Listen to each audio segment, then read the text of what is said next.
కాంగ్రెస్ ప్రభుత్వంతోనే తెలంగాణ అభివృద్ధి ప్రజా సంక్షేమం సాధ్యమన్నారు PCC chief Mahesh Kumar Goud. CM Revanth నాయకత్వంలో మళ్లీ ఎన్నికలకు వెళ్తామని, 100కు తగ్గకుండా సీట్లు సాధిస్తామని చెప్పారు. బీజేపీ నేతలతో మాటలతో మభ్యపెడుతున్నారని అన్నారు. తెలంగాణలో అన్ని కులాలు మతాల వారు కలిసి ఉంటారని, కులమతాల పేరిట వచ్చే పార్టీలకు ఇక్కడ అవకాశం లేదని తెలిపారు. గాంధీభవన్లో తెలంగాణ ఆవిర్భావ వేడుకల్లో జాతీయ జెండా ఆవిష్కరించారు పీసీసీ చీఫ్. ఎందరో మహనీయుల ప్రాణత్యాగం, ఎన్నో ఏళ్ల నిరీక్షణ ఫలితమే తెలంగాణ రాష్ట్రమని తెలిపారు. సోనియా గాంధీ దృఢ సంకల్పంతోనే తెలంగాణ కల సాకారమైందని చెప్పారు. ప్రియతమ నాయకురాలు సోనియా గాంధీ గారు తెలంగాణ ప్రజల ఆకాంక్షల్ని, తెలంగాణ ప్రజల మధ్యలో ఉన్నటువంటి కోరికను అర్థం చేసుకొని 2014లో నూతన తెలంగాణ ఆవిర్భావానికి శ్రీకారం చుట్టారు.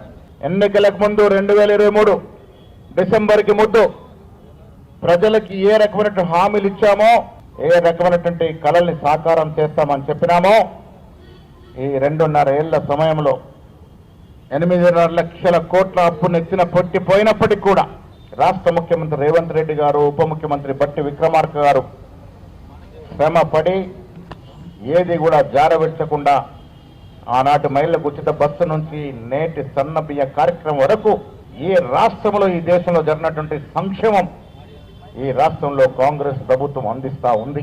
తెలంగాణ ఉద్యమంలో కూడా అంతంత మాత్రంగా ఉన్న బీజేపీ నాయకులు మాయ మాటలు చెప్పి ప్రజల్ని మభ్య పెడతా ఉన్నారు. మత సామరస్యం సేన పూర్వకంగా నడుస్తున్నటువంటి రాష్ట్రం. ఈ రాష్ట్రంలో భవిష్యత్తులో కూడా కులాల పేరిట మతాల పేరిట వచ్చే పార్టీలకు అవకాశం ఉండదు. 10 ఏళ్ల కాలంలో బీఆర్ఎస్ నాయకుల యొక్క కార్యక్రమాలను చూసుకున్నారు, విసిగిపోయినారు. అందుకే ఆనాడు ప్రజలు కాంగ్రెస్ పార్టీ కట్టం కట్టినారు. ముఖ్యమంత్రి రేవంత్ రెడ్డి నేతృత్వం మళ్లీ ఎన్నికలకు వెళ్తాం, 100కి తగ్గకుండా సీట్లు తెచ్చుకొని గెలుచుకొని తెలంగాణ నిర్మాణానికి మళ్లీ పునరంకితం అవుతామనే మాట మనవి చేస్తా ఉన్నాం.